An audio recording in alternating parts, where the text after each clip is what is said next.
የአርቲስት ነጻነት ወርቅነህ የቀብር ስነ ስርዓት ካለ ኑዛዜው በቅድስት ሥላሴ ቤተክርስቲያን እንዲፈጸም መወሰኑ ብዙዎች አድናቂዎቹን አበሳጭቷል።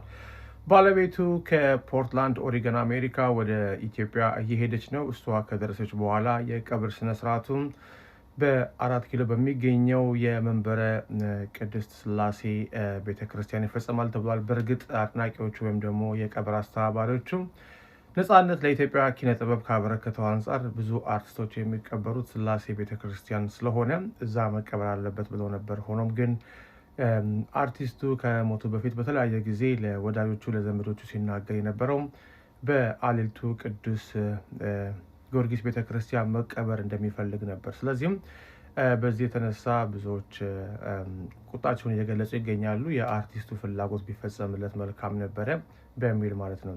ከመሞቱ አስቀድሞም ወደ አሌልቱ ጊዮርጊስ ሄዶ ቤተክርስቲያን በሚታደስበት መልኩ ሁኔታ ላይ ሲወያይ እንደነበር ከቤተክርስቲያን አባቶች ጋር ሲነገር ቆይቷል። የአርቲስት ነጻነት ወርቅነህ ባለቤት ከልጆቿ ጋር የምትኖረው በአሜሪካ ፖርትላንድ ኦሪገን ነው። አሁን ወደ ኢትዮጵያ ጉዞ ጀምራለች። ስለዚህም እሷ እንደገባች የቀብር ስነ ስርዓቱ በቅድስት ሥላሴ ቤተክርስቲያን እሁድ ዕለት ይፈጸማል። ለአርቲስቱ አድናቂዎች ነፍስ ይማር ላለው ከነጻነት ወርቅነህ ጋር አብረን አንድ ስራ ሰርተን ነበረ። ሚኒሶታ ፍሬሽማን ቲያትርን ሲያመጣም እኔ ለ2 ቀን አብጥቼው አብረን ለአንድ ሳምንት ጥሩ ጊዜ አሳልፈን ነበር። በጣም መልካም ልጅ ነው። እኔም የተሰማኝን ሀዘን በዚህ አጋጣሚ ለመግለጽ እፈልጋለሁ። ሰላም ጤና ይስጥልን። ውድና የተከበራችሁ የጅማ ሚዲያ ቤተሰቦች እንዴት ናችሁ? ሰላማችሁ ብዘት ትረፍረፍ ይበልልን። እንግዲህ የምንወደውና የሳቃችን ምንጭ የሆነው አርቲስት ነጻነት ወርቅነህ ከዚህ ዓለም በሞት በመለየቱ ሁላችንንም አሳዝኗል። እንዲሁም የሞቱ ምክንያት ምንድን ነው እንዴት ነው እየተባለ ሁላችንም በሀዘን ላይ ነበረ። እሱ እንዳልታመመ ነው እንግዲህ የተነገረው ማለት ነው። ማለት ከዚህ በፊት ታሞ ጉበት ታሞ እንዲሁም ሄዶ ነበረ ህንድ ሀገር ሄዶ ታክሞ እንደመጣ ምናምን ሁላችንም እናውቃለን፣ ሰምተናል ማለት ነው። ከዛም ግን ተሽሎት ወደ ስራ እንደተመለሰ ሰማን። እግዚአብሔር ይመስገን ስንል አሁን ደግሞ እንግዲህ ባልታወቀ ሁኔታ በእግሩ እየሄደ በሰላም ወደ ስራ እየሄደ ቻው ብሎ ቤቱን ዘግቶ ወደ ስራ እየሄደ እያለ ባለበት ሰዓት ላይ ሆዴን አመመኝ ብሎ መንገድ ላይ ለጓደኛው ደውሎለት ሆዴን አሞኛል ብሎ ሆስፒታል ይዞት ሄደ ማለት ነው። ሆስፒታል ከሄደ በኋላ ግን የተከሰተው ልክ ከቀኑ 7 ሰዓት ላይ ህይወቱ አለፈች ማለት ነው። ወዲያውኑ የተጣደፈ እና ምንድን ነው የሚባል ነገር አለ። እንዲሁም የአስክሬን ምርመራ መደረግ አለበት እየተባለ ነው። ምክንያቱም እንዴት ወዲያውኑ እንዴት ህይወቱ አለፈ ካለምንም ምክንያት የሚለው ሁሉንም በጣም ብሏቸዋል ማለት ነው። ብዙ ሰዎችን ጥያቄ ፈጥሮባቸዋል። ብዙም ደግሞ የተባለ ነገርም አለ። ብዙ ወሬዎች እየተወሩ ናቸው ያሉት። ብቻ እግዚአብሔር አምላክ ነፍሱን በአጸደ ገነት ያኑረው እንላለን። ለዚህ ነው ህይወትን የማላምናት። ለዚህ ነው መኖር የሰው ስም ብቻ ነው የምለው። ለዚህ ነው አለው ማለት ነውር የሚመስለኝ። በጣም ነው የሚያሳዝነው። እንግዲህ ህይወት እንደዚህ ናት፣ ቅጥፍ ነው በሰከንድ። በጣም ያማል። እነዚህ ከጥቂት ሳምንት በፊት እንደዚህ ብሎ ነበረ። እቺ ፎቶ ለማስለቀሻ አሪፍ ናት። ከላይ እንግዲህ እንደምትመለከቱት በኢንስታግራም ገጹ ላይ ይህንን ፎቶ ለቆ እንግዲህ ካፕሽን ላይ እቺ ፎቶ ለማስለቀሻ አሪፍ ናት ብሎ ለቆም ነበረ። እናም እንደሚሞት አስቀድሞ ታውቆት ነበረ። እናም በተጨማሪ ከተወሰነ ቀናት በፊት ይህንን መልእክት ጽፎ ነበረ። ፍቅር ሰው ሲሞት እንኳን አይጠፋም፣ ወደ ኋላ ይቀራልና የማንቋቋመው ይሆናል። እና ሰሞኑን እንግዲህ የሚለቃቸው ጽሁፎች እጅግ በጣም ልብ የሚነኩ ነበሩ። እነዚህ ሁሌም በልባችን ትኖራለህ፣ ፈጣሪ በአጸደ ገነት ነፍስህን ያኖርልን። ምን ሆኖ ነው ዳሬ? በእግዚአብሔር ምን ሆኖ ነው? ሞት ነበር ጉበት ፊቱ ያስታውቅ ነበር በጣም ማለት ተኝቶ ነበር ብዙ ዳሬ ተኝቶ ነበር ብዙ። አይ ዛሬ ማውጣራ ሄዶ በእግሩ ሄዶ ሆስፒታል ሲያመው ደህና ነበር ማታ። ኧረ ጠዋትም ስራ ሊገባ አመመኝ። ከምር ነው ስራ ሊገባ? አዎ እንዴ አዎ። በኋላ ደውልልሻለሁ። ጃን እነሆኝ አርቲስት ነጻነት ወርቅነህ እንደሚሞት እኔ በህልሜ አይቼ ነበር ብላ ፋና እንዳለ እንግዲህ ይህንን ፖስት አድርገው ነበር። እንዲህ የሚል ፖስት ሰሞኑን አንድ ታዋቂ አርቲስት ይሞታል ብላ እንግዲህ በፌስቡክ አካውንቱ አጋርታ ነበር። እኔ ሙሉ መረጃውን ላደርሳችሁ፣ ቤቱን ፎሎ አድርጉ፣ ላይክ ሼር አድርጉ ማለት ነው። አንዱ ጠራውና ይዞት ወጣ። በፈረንሳይ የምትኖሯ ፋና እንዳለ ከ5 ቀን በፊት ያየችው አስገራሚ ህልምና የአርቲስት ነጻነት ወርቅነህ ማለፍ ዛሬ በመላው ኢትዮጵያውያን ዘንድ ታላቅ ያዘን ቀን ሆኖ ውሏል። በብዙዎቻችን ልብ ውስጥ ትልቅ ቦታ ያለው አርቲስት ነጻነት ወርቅነህ በድንገት ከዚህ ዓለም በሞት መለየቱ መርዶ ሆኖብን ውሏል። ይሁን እንጂ ከዚህ መርዶ ጀርባ አንድ ብዙዎችን ግራ ያጋባና እያነጋገረ ያለ አጋጣሚ አለ። በፈረንሳይ የምትኖሯ በፌስቡክ ንቁ ተሳትፎ የምታደርጓ ፋና እንዳለ የዛሬ 5 ቀን አንድ ታዋቂ ሰው ይሞታል የሚል ፖስት አድርጋ ነበር። ጉርሻዎች ከፋና ጋር ያለንን ቅርርብ በመጠቀም እንዴት እንዲህ ያለን ነገር ልትፖስት ቻልሽ ብለን ጠይቀናት የነበረ ሲሆን የሰጠችን ምላሽ አሁን ለተከሰተው ነገር ትልቅ ጥቆማ ነበር። ፋና ያየችውን ህልም እንዲህ ስትል ገልጻልን ነበር። ሌሊት ነው፣ ሰዓቱን አላውቅም። የሆነ የታዋቂ ሰዎች ሴሌብሪቲ የተሰበሰቡበት ትልቅ አዳራሽ ውስጥ ገባው። በሩ ላይ አንድ ሰው ብቅ አለና ብቅ ብሎም እንዲህ አለኝ።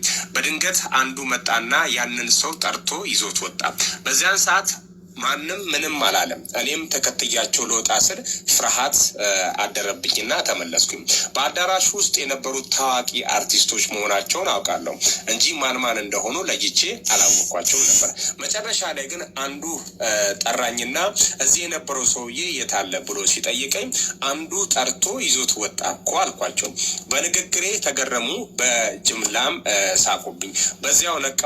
ያ በህልሜ ተጣርቶ የወጣው ሰው እንደሚሞት ተርጉሜ ነው የዛሬ 5 ቀን ፖስት ያደረግኩት። ፋና ይህንን ካለች ከ5 ቀናት በኋላ ዛሬ ታላቁ አርቲስት ነጻነት ወርቅነህ በድንገት ማለፉን ስንሰማ የፋና ህልም እውነት መሆኑን ስንገነዘብ ግርምት ፈጥሮብናል። ይህ አጋጣሚ በእውነትም ያስገርማል። እናንተስ ስለዚህ ጉዳይ ምን ትላላችሁ? እንግዲህ በጣም ያሳዝናል እንደሰማችሁት ማለት ነው።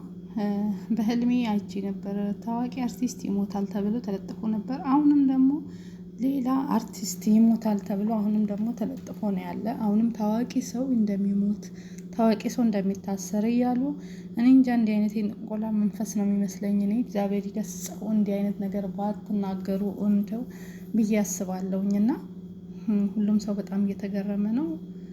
ህልሙንም ተናግራለች። እንግዲህ በፈረንሳይ ሀገር የምትኖር ፋና ናት። ይህንን በህልሜ አየው በማለት ነው። ይሄን ለጠፈች። ለምን ለጠፍሽ ስትባል ከ5 ቀን በፊት ነው እንግዲህ እንደዚህ ህልም አይቼ ነው ይኸው እውነት ሆነ። አሁንም ደግሞ ሌላ ታዋቂ አርቲስት እንደዚሁ በድንገት ይሞታል፣ እንዲሁም ታዋቂ ሰው ይታሰራል የሚል መልእክት አለ ማለት ነው። እግዚአብሔር አምላክ እንደዚህ አይነት ነገር ይገስጻል። እግዚአብሔር ይጠብቀን። እንዲህ አይነት መንፈስን እግዚአብሔር ይገስጸው። እውነት በጣም ነው የሚያስደነግጠው ማለት ነው። እና በጣም ያሳዝናል። ከባድ ነው። በጣም አዝናናል። እንግዲህ እንደሰማችሁት ምንም አልታመመም። ነጻነት ሳይታመም ነው። እንዲሁም ደግሞ በንዛዜው መሰረትም አይቀበርም እየተባለ ነው። እሱ መቀበር የሚፈልገው ጊዮርጊስ ቤተክርስቲያን እንደሆነ እናትና አባት ስለሌሉት አያቱ ስላሳደጉት የሚወዳቸው አያቱ አጠገብ መቀበር እንደሚፈልግ ውለታ ተናግሯል። ግን በንዛዜው መሰረት እየተቀበረ አይደለም። አርቲስቶች የሚቀበሩበት ካቴድራል ቅዱስ ስላሴ ቤተክርስቲያን ስለሆነ እዛ ነው መቀበር ያለበት ተብሎ አፈር ነው። እኔ ግን በንዛዜው መሰረት ቢፈጸምለት አሪፍ ነው ብዬ አስባለሁ። እንደዚህ ተብሏል። እንግዲህ ለማንኛውም ወንድማችን ነፍስ በአጸደ ገነት ትረፍ፣ ለቤተሰብ ለልጆች መጽናናትን ያድልልን። የእውነት በጣም ያማል። ሚስትና ልጆች እንግዲህ በአሜሪካ ሀገር ነው የሚኖሩት ማለት ነው። አሜሪካ ሀገር ላይ አልሰሙም። እነሱ ሳይሰሙ ነው ሚዲያ ላይ የተለጠፈው። ሚስት አልሰማችም ባካችሁ አታውሩ እየተባለ ብዙዎች ሲገሰጹ ነበረ። ላይቭ ላይም እየገቡ ኧረ ባካችሁ ፎቶውን አጥፉ፣ ይሄን ወሬ አታውሩ፣ ሚስትና ልጆች አልሰሙም፣ ተኝተዋል፣ ገና ነው እኛ ጋር እያሉ በጣም ሲጨነቁ ነበረ ማለት ነው። ሚዲያ ላይ የዞሮ የሚያውቋትና የሚያውቁት ቤተሰቦች ማለት ነው። ብቻ የኢትዮጵያ ሕዝብ ቀድሞን የሰማ ያሳዝናል። እውነት በእርግጠኝነት እናት ስትነሳ ሚዲያ ላይ ሲታይ በተለይ በጣም ነው የሚያሳዝን። ስንቶች በሚዲያ ተረዱ። ኢትዮጵያ ላይ ስንት እህቶች፣ ስንት ወንድሞች፣ ስንት ቤተሰብ በሚዲያ ላይ ተረዳ ማለት ነው። የእናትን የልጅን ሞት ሚዲያ ላይ ነው በአብዛኛው የሚያዩት ማለት ነው። እና በጣም ብቻ አዝነናል። ነፍስ ይማር፣ በቤተሰብ መጽናናትን ያድልልን፣ ከድንገተኛ አደጋ ሲሰውራችሁ እግዚአብሔር አምላክ። እና ነፃነት ወርቅነህ እንግዲህ የሶስት ልጆች እናት ነው አባት ነው። ሶስቱም ሴቶች ናቸው። 3 ሴቶች ልጆች አሉት። ከሚስቱም ጋር ከቤተሰቦቹም ጋር አብሮ አይኖርም። እሱ የሚኖረው ኢትዮጵያ ውስጥ ነው። ሚስትና ልጆቹ ደግሞ በአሜሪካ ሀገር ነው የሚኖሩት። ብቻ በጣም ነው ከባድ የሚሆነው ለልጆችና ለእናት ማለት ነው። ለዚችም ህይወት አብረው ሳይኖሩ ባደረበት እንግዲህ በጉበት መድኃኒት ህመም የተነሳ ነው። የአስክሬን ምርመራ ገና አልወጣም። አስክሬን ምርመራ እየተደረገ ነው። ምክንያቱም ሆዴን አለ በድንገት ገባ፣ ህይወቱ አለፈ እና በአብዛኛው ጉበት ህመም እኮ ሆድ ነው የሚያመው። የሆድ ቁርጠት፣ የማቅለሽለሽ እንዲህ አይነት ስሜት ነው ያላቸው እና የጉበት በሽተኞች በአብዛኛው ህመማቸው ሆዳቸው ውስጥ ነው፣ ሆዴን ነው የሚሉት ማለት ነው። ምክንያቱም በቅርብ የማውቀው ሰው ስለነበረ ህይወቱ አልፏል በእንደዚህ አይነት ነገር ጉበት ነው እና እሱ ያው ብዙ ታሙም ነበር እና ብቻ ከነዚህ አይነት ህመም ከክፉ ህመም እግዚአብሔር አምላክ ይሰውራችሁ ይሰውረን፣ ነፍሱ በአጸደ ገነት። እንዲሁም የቀብር ስነ ስርዓቱ እንግዲህ በነገው ዕለት እሁድ ነው። ዛሬ እንደምትገባ እየተነገረ ነው። ልጆችና ባለቤቱ ዛሬ ይገባሉ እየተባለ ነው። ዛሬ ቅዳሜ ይገባሉ እስከ ጠዋት እየተባለ ነው። እነሱ ከመጡ በኋላ ነው የሚቀበረው። ብቻ ያማል፣ በጣም ከባድ ነው የምንሰማው፣ በተለይ አዳዲስ ነገሮች። እሱም ስለ ራሱ የተናገረው ነገር በጣም ያሳዝናል። ነፍስ ይማር።